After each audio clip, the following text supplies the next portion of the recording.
Hey, what's going on? It's your boy BT, and I came here to talk some boxing with the thousands of True School Sports subscribers. Now, this is a video directed specifically for all my Bomb Squad Nation.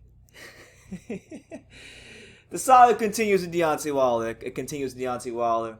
He's been speaking out a lot recently. He recently was on the PBC podcast, and he's just speaking about how he's approaching this third fight with Tyson Fury, because I think how he approached the third fight with Tyson Fury is very important. Now, as you can see by what's on the screen right here, it says Deontay Wilder is eliminating all of the snakes from his camp. The great Waka Flocka Flame rapper, he once had a song called Snakes in the Grass. He poetically stated, there's snakes in the grass, I'm going to cut that shit. And he's trying to do the same thing, Deontay Wilder, because I guess there's snakes in his camp. Now, I'll be honest with you, just off of first glance, when I look at this, before I even get into the article and read what I'm going to read, then that to me would assume that he's going to go ahead and he's going to get rid of Shelly Finkel. He's going to get rid of JD's, because as far as I can see, these guys have not done their best to push his career forward. They might have gotten his career to a certain point, and that could be confused with pushing his career forward, but they have not pushed and progressed his career forward. So I would be led to believe that he's going to get rid of those guys, but I highly doubt he will, because he seems to have, just this blind loyalty towards those two guys. But here's what Deontay Wilder had to say in regards to, getting rid of his camp, because he has a large entourage, and that entourage is going to now decrease, because apparently he saw the true colors of his team when he got his ass whooped, stomped, and just absolutely waxed from pillar to post all over the Las Vegas and the MGM Grand. So here are the quotes. Here's what he said. "I'm getting rid of all the snakes in the grass. This time has allowed me to dig into the weeds and see what was going on.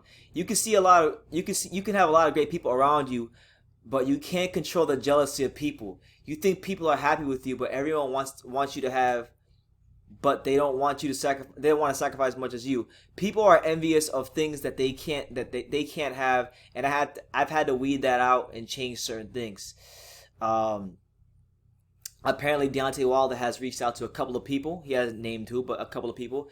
He also then went on by saying, "We've had a lot of people reach out, but you have to be careful, because some people just want publicity. Boxing is very crooked. It's a dirty business, and you've got to be careful. It's a corrupt sport as well. You've got to be careful with people and their intentions, especially when they weren't around before. Boxing is a business like no other. You've got to be able to trust people, and that's the hard part. I am looking to bring someone in. We don't have it down yet, but I've got two people I'm bringing in. One of them always comes to camp on some basis anyway, and we've got a great team that will be formed when everything gets back to normal." Now, there's many ways to interpret this, all right? There's many ways to interpret this about what Wilder's saying.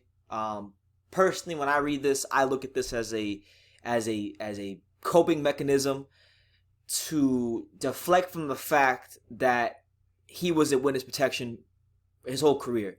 And when I say that Deontay Wilder was in a witness protection program for boxing, what I mean is he didn't progress to the levels of boxing. What I mean is that he wasn't put in with the kind of competition that would give him the quality ring experience to deal with the top fighters in the division once he got to that level. So with that being said, he got whooped by Tyson Fury in such a fashion to where I have yet to see him give Tyson Fury any credit. I have yet to see him acknowledge that Tyson Fury was a better man on that night. All I've heard were reasons why he didn't perform on the night.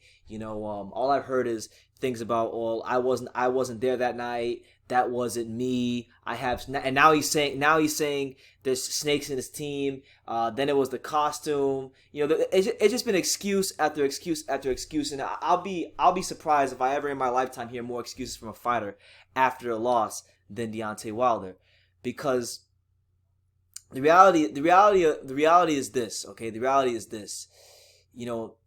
As a man in life, you got to own up to your mistakes. You got to own up to your responsibilities. And now, I'm not privy to what's going on in the Wilder camp. I don't know what's going on behind the scenes, so I'm not going to act like I do. But based on what we know, and based on what's been reported out there, based on things that he said, and what we gather from reports, Deontay Wilder and people on his team, it seems like the only people on his team that have been getting mistreated or fired or even being considered a fired are the only two people that cared about him within his team. First, you had Lou DiBella, who basically set up the meeting with DAZN to try to get you the Joshua fight, in which you then turned the fight down and turned career-changing money for Undisputed to then go ahead and bet on yourself and get your ass whooped for even less money. You fired Lou DiBella, who had always had your best interests at heart. You know, whether you love Lou DiBella or hate Lou DiBella, as it pertains to Wilder, you know, he always tried to look out for Wilder and seemed to have his best interests at heart from the outside looking in.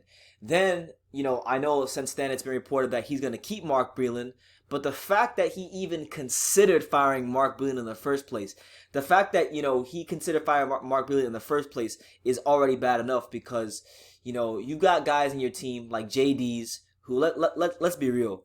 What has JD's done? And I'm not trying to disrespect the guy, but what has JD's done as far as training top heavyweights to warrant him not getting any sort of criticism aimed his way? You know, it seems to me that JD's is a yes man, and that's why Wilder has never uttered or said in the media anything bad or negative about JD's. He hasn't made any sort of statements with any sort of negative connotations towards JD's. So you have him. You have Shelly Finkel, who I gotta say is probably the best manager in the history of boxing, because of the fact that he guided this guy to a world title and 10 title defenses, because I don't think any manager could have did what Shelly Finkel did. So he deserves credit for maximizing his ROI, his return on investment with Wilder. But honestly, if we're looking at it from a pure boxing standpoint, he didn't put Wilder in the kind of fights when he was a young, up-and-coming fighter that were going to give him, you know, the proper ring experience to deal with the top guys. And it really showed once he stepped up. And I would even go as far as to say that if he had fought Luis Ortiz, if he fought Luis Ortiz from 2015 or even 2016, I think he would have got folded up, because the only thing Luis Ortiz was missing in those fights was stamina. Had he had the ample amount of stamina, Deontay Wilder wouldn't have beat him and likely would have got stopped or shut out, because that's just what was going on. So he was getting outboxed by an old man, and he's lucky that he's old and has no stamina past round 5 or 6 anymore. Otherwise, his ass would have been grass. So I'm interested to see what Wilder's going to do. You know, a lot of people in boxing have offered their services to Wilder. Obviously, we know that George Foreman has been talking to Deontay Wilder a lot, and he seems to be the kind of guy that could help Deontay Wilder in preparation for the third fight. Then you've also had people like, you know, even on this channel, you know, Stacey McKinley has offered his services if Deontay Wilder is willing to work with Stacey McKinley and try him out. Stacey's opened that door to him. So there's good, competent people all around boxing that would love to work with Deontay Wilder. It's just a matter of, will he listen and will he check his ego at the door? You know, the unified champion of the world, Anthony Joshua, once had a saying, and I like the saying. He said that, you know, when you step into the boxing gym, you know, it's boots to the ground and check your ego at the door. And that's kind of how Wilder has to approach this fight with Fury.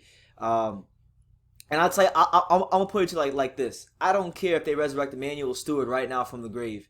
R.I.P. and God rest his soul. I don't care if they resurrect Emmanuel Stewart from the grave right now to trade Deontay Wilder. If he doesn't have it in his heart to tweak some things and become the best version of himself for that third Tyson Fury fight, he already barely has a chance. But if he doesn't pull his head squarely out of his behind, he will never have a snowball's chance in hell of beating Tyson Fury. And there's just no two ways about it. And I want to listen. We're not going to get the Joshua fight next. I've come to accept that. So if we're not going to get the Joshua fight next, I want to see a good fight. I want to see Deontay Wilder for once in this trilogy be somewhat competitive. So, you know, let me know what you guys think in the comments down below. Deontay Wilder is eliminating the snakes, because, you know, it was the snakes that cost him that fight. It wasn't the costume. It wasn't it wasn't his inability to fight off of his back foot. It wasn't his inability to fight on the inside. It wasn't his lack of quality in-ring experience as a prospect or a contender that cost him the fight against Tyson Fury. It was because of the snakes, the unnamed snakes in his team. And I cannot wait.